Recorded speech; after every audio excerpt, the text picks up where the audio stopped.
الحمد لله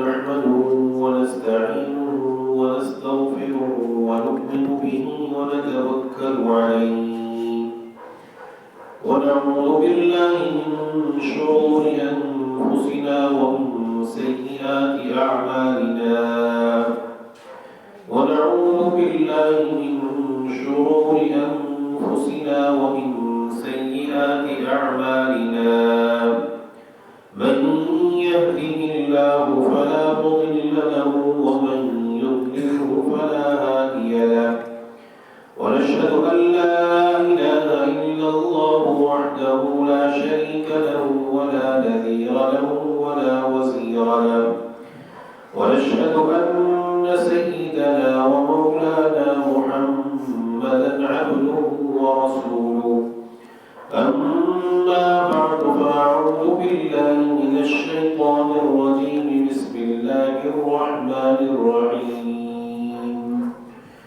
ومن أراد الآخرة وسعى لها سعيها وهو مؤمن فأولئك كان سعيهم مشكورا وقال تعالى ولتنظر نفس ما قدمت لغد واتقوا الله صدق الله العظيم اللهم صل على محمد وعلى آل محمد كما صليت على إبراهيم وعلى آل إبراهيم إنك حميد مجيد اللهم بارك على محمد وعلى آل محمد كما باركت على إبراهيم وعلى آل إبراهيم إنك حميد مجيد رضينا بالله ربا وبالإسلام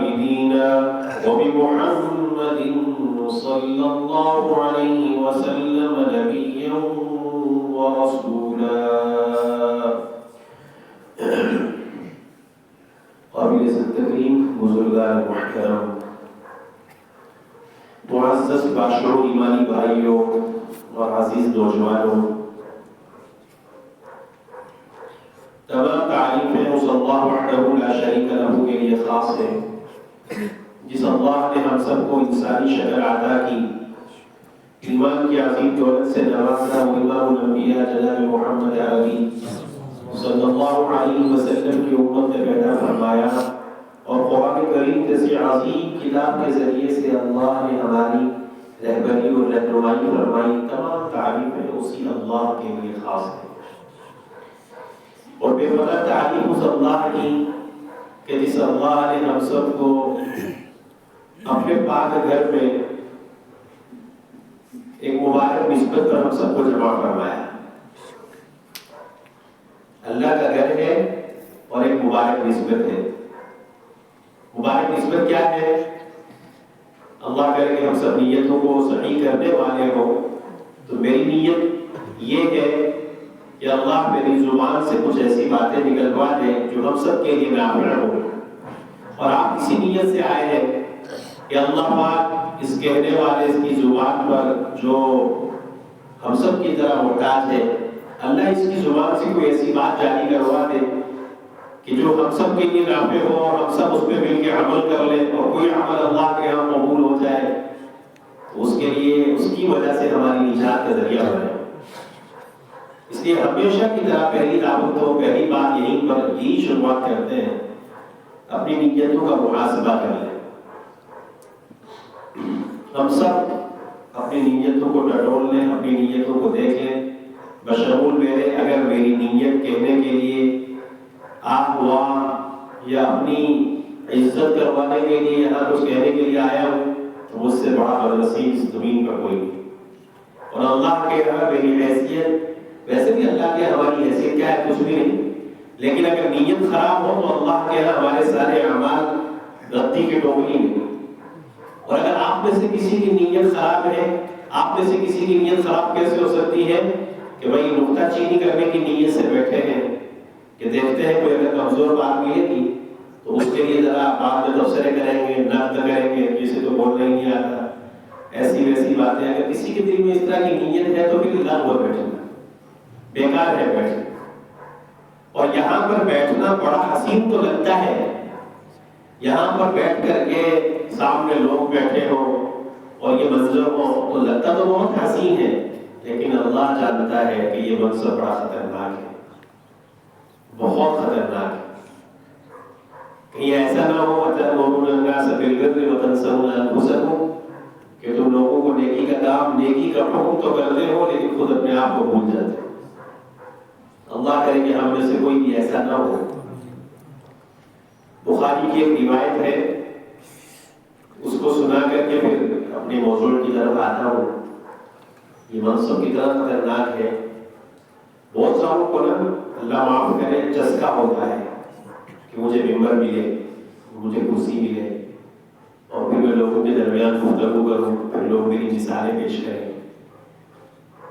کیونکہ انسان ہے تو نفس اور شیطان انسان کے ساتھ ہے، تو شیطان تو کبھی نہیں چاہے گا کہ یہ انسان کی بھلائی کا کوئی کام یہ کر جائے، اس کی نیت صحیح ہو. نفس کبھی نہیں اس کو خیر کی طرف لائے گا، کیونکہ وہ جس کام کے لیے ہے اس نے وہی کام کرنا ہے.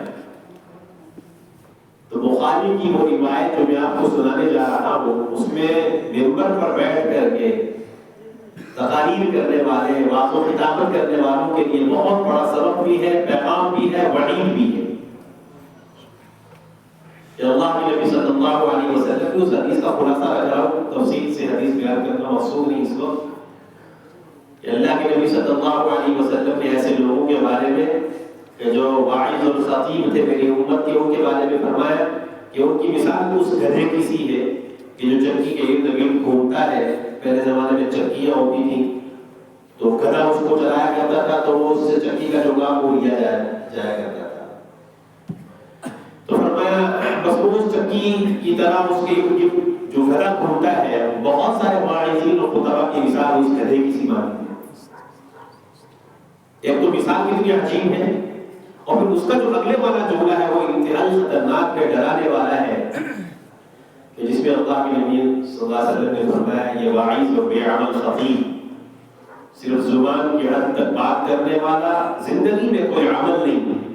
لیکن قیامت میں جب اللہ کے سامنے پیش ہوگا، جب اس کو جہنم میں ڈالا جائے گا تو جہنم میں ڈالے جانے کے بعد اس کی ہتھیلیاں جب باہر نکل کر کے آئیں گی تو اس وقت اللہ تعالیٰ وہ منظر دکھائیں گے. اس کی باتوں کی وجہ سے جو لوگ راست پر آئے تھے وہ لوگ اس کے پاس آ کر پوچھیں گے، یہ ان کے پاس آ کر کے پوچھیں گے ایسے واعظوں کے پاس کہ تمہاری باتیں تو سن کر کے ہم یہاں ہمارا آپ تو اتنا اچھا ہو گیا کہ ہم تو اہل جنت میں سے، تم جہنم میں کیسے ہیں؟ تو اس وقت یہی جواب دیں گے وہ کہ ہم تمہیں کہتے تو تھے لیکن خود عمل نہیں کرتے تھے. اس میں واعظین کے لیے یقیناً خطرے کی بات ہے، لیکن اگر غور کیا جائے تو ہر ایک آدمی اس گرفت میں آ سکتا ہے، اس معنی کا بھی کہ زندگی میں ہر ایک آدمی کچھ نہ کچھ کہتا سنتا ضرور رہتا ہے. تو کہتے سنتے وقت کبھی کبھی انسان اپنے آپ پر بھی تو دھیان دیتا ہے جو کہ میں جو کہہ رہا ہوں کیا یہ چیزیں میری زندگی میں بھی ہے کہ نہیں. ہم سب یہاں کس نسبت سے جمع ہوئے ہیں، مجلس کا نام کیا ہے؟ اسلامی مجلس. یہ کوئی جلسہ نہیں، اس لیے یہاں پر مجھ سمیت اللہ جانتا ہے ہم سب اصلاح کے محتاج ہیں. اور جس کے اندر یہ طلب ہوگی، جس کے اندر یہ احساس ہوگا کہ میں اصلاح کا محتاج ہوں، اسی نے اپنی اصلاح کرنی بھی ہے. اس کی ایک مثال میں آپ کو دیتا ہوں. ایک آدمی کو کوئی تکلیف ہو، کوئی بیماری ہو، بہت سی مرتبہ مزاج ایسا ہوتا ہے انسان کا کہ وہ تکلیف کر تو رہا ہوتا ہے، محسوس کر رہا ہوتا ہے تکلیف کو، لیکن نیچر ایسا ہوتا ہے، فطرت ایسی ہوتی ہے. گھر والے کہہ بھی رہے ہوتے ہیں کہ جا کسی ڈاکٹر کو چیک کروا، اچھے سے چیک اپ کروا کہ یہ بیماری کی خطرناک نہ ہو. اب گھر والے کہہ رہے ہیں، ماں بھی کہہ رہی ہے، باپ بھی کہہ رہا ہے، بھائی بھی کہہ رہے ہیں، بیوی بھی کہہ رہی ہے، بچے بھی کہہ رہے ہیں، لیکن وہ درد ہے درد ہے درد ہے درد ہے، لیکن علاج کی کوئی فکر نہیں. تو ساری دنیا مل کے اس کا علاج کروا سکتی ہے؟ ہو ہی نہیں سکتا. اس لیے کہ جس نے علاج کروانا ہے اسی کے اندر طلب اور طلب نہیں ہے، تو پھر ڈاکٹر کیسے اس کا علاج کرے؟ تو اگر ہم دیکھیں تو بحیثیت مجموعی ہم سب کا حال بھی یہی ہے. ہم سب تکالیف کے اندر ہے، باطنی ظاہری ہر بیماری ہمارے اندر ہے، لیکن ہم میں سے کس کو فکر ہے کہ میں بیماری کا علاج بھی تو کرواؤں؟ ہم میں سے کون یہ چاہتا ہے کہ میں اللہ کے پاس ایسا دل لے کر کے جاؤں کہ جو دل پھٹا ہو، جو دل پرانا ہو، جو دل گناہوں کی گندگی سے آلود ہو، ایسا دل لے کر جانا چاہیں گے اللہ کے پاس؟ توجہ رکھیں گے آپ؟ توجہ ہے میری باتوں کی طرف؟ آپ کی توجہ کی وجہ سے مجھے اللہ پاک کچھ کہنے کی توفیق دے گا۔ آپ بڑے مبارک لوگ ہیں، آپ اللہ کی محبت میں یہاں آئے، آپ میری نسبت پر نہیں بلکہ اللہ کی محبت میں یہاں آئے، آپ بڑے عظیم تر لوگ ہیں۔ اللہ تعالیٰ قدردانی کی توفیق عطا فرمائے۔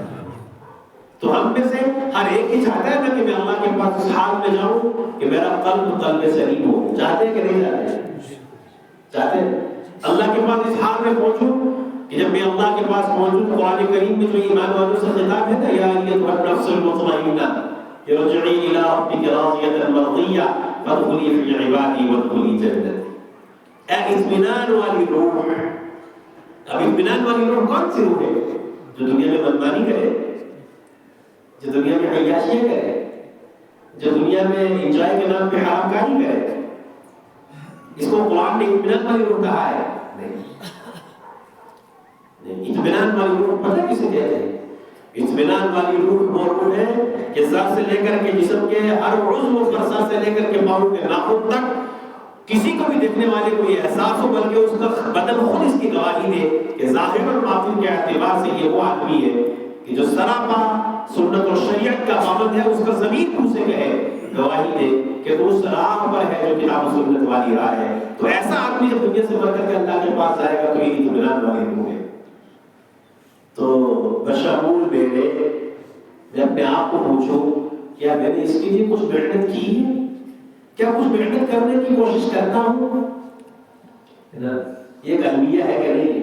مجھ سمیت ہم میں سے ہر ایک اس بات کی محنت کرتا ہے تو میرے سر سے لے کر پاؤں تک میرا جسم بہت اچھا رہنا چاہیے، میرے کپڑے بہت خوبصورت ہونے چاہیے، میرے جوتے بہت خوبصورت ہونے چاہیے کہ میں لوگوں کے درمیان جاؤں تو لوگ میری مثال پیش کریں۔ لیکن کتنا افسوس کا مقام ہے کہ ظاہر پر تو اتنی محنت کی ہے کہ اپنے کپڑے خریدنے کے لیے بس اوقات میں خود سے نہیں، منڈی سے نہیں، سورت سے نہیں، جموں تک کا سفر کروں گا کہ میں جموں سے جا کر کے کپڑے خریدوں گا اور برانڈیڈ کمپنی کے کپڑے پہن کر کے لوگوں کو اپنا رعب جماؤں گا کہ میں تو ایسے کپڑے پہنتا ہوں۔ ظاہر کو سنوارنے کی اتنی فکر، لیکن اسی اللہ نے جو دل بنایا، جو سب سے عظیم تر چیز ہے، جو سب سے عظیم عضو ہے، وہ سب سے گندا پڑا ہے اور وہ فکر نہیں۔ ہماری جتنی محنت ہے اس کا یہی تو حاصل ہے، یہی تو محنت ہے نا ہماری۔ کیا اس میں کسی کو شک ہے؟ ہم کس پہ محنت کرتے ہیں؟ بتائیں ذرا، ہم کس پہ محنت کرتے ہیں؟ اس کا مطلب یہ بھی نہیں ہے میں یہ کہنا چاہتا ہوں کہ ہم ظاہر میں کرتے رہے، نہیں، یہ بھی سمجھ لیجیے، یہ بھی سمجھ لیجیے۔ بڑا ایک اللہ پاک نے ایک موقع کی مناسبت سے دل میں بات ڈال دی آپ لوگوں کی برکت سے۔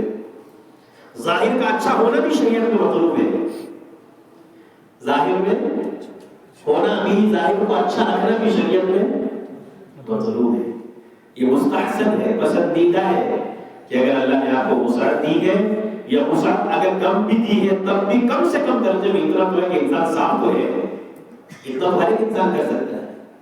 لیکن اگر اللہ نے کسی کو وسعت دی ہے اور اگر وہ اچھے کپڑے پہن سکتا ہے، اگر اس کی نیت ٹھیک ہے، وہ دکھلاوے کی نیت سے نئے کپڑے اور اچھے برانڈیڈ کپڑے نہیں پہنتا ہے، تو یہ نئے کپڑے اور برانڈیڈ کپڑے پہننا کوئی ناجائز نہیں ہے۔ اس کی دلیل اللہ کے نبی صلی اللہ علیہ وسلم کے فرمان میں موجود ہے۔ قربان آقا کریم پر صلی اللہ علیہ وسلم، اس امت کی سہولت کے لیے آقا کریم نے ہمارے سامنے ہر آپشن رکھا ہے، ہر آپشن رکھا ہے ہمارے سامنے۔ خود اللہ کے نبی کی زندگی کو اٹھا کر کے دیکھیں، شمائل ترمذی میں آپ کو آج ایک اور دعوت دینے میں جہاں سے جاؤں گا کہ اپنے نبی علیہ السلام کی زندگی کو پڑھنے کے لیے حدیث کی کتاب ہے شمائل ترمذی، اس کے بہت سارے تراجم بھی ملتے ہیں، مدارس میں پڑھائی جاتی ہے۔ ترمذی شریف کے آخر میں امام ترمذی رحمۃ اللہ علیہ نے نبی علیہ السلام کی سیرت، کردار، اخلاق کو، یہ سب چیزوں کو جمع کیا ہے، اس کو شمائل ترمذی کہتے ہیں۔ اپنی زندگی میں اس کا مطالعہ کریں گے نا، اللہ کی قسم جب نبی کی زندگی اٹھا کر کے ہم پڑھتے ہیں نا یا پڑھیں، اگر ہمارا دل ہونا تو کبھی بھی ایسا نہیں ہو سکتا کہ آنکھوں سے آنسو نہ بہے۔ اللہ کے نبی کی اپنی زندگی اتنی مشقتوں والی، اتنی الفتوں والی اور اتنی تنگ زندگی کے جسم پر بس معمولی سے کپڑے اور وہ بھی کبھی کبھار، اور دوسری طرف امت کی سہولت کے لیے نبی علیہ السلام نے ایک مرتبہ حدیث میں آتا ہے ایک ایسا جبہ بھی نبی علیہ السلام نے زیب تک فرمایا ہے جس کی قیمت اس زمانے میں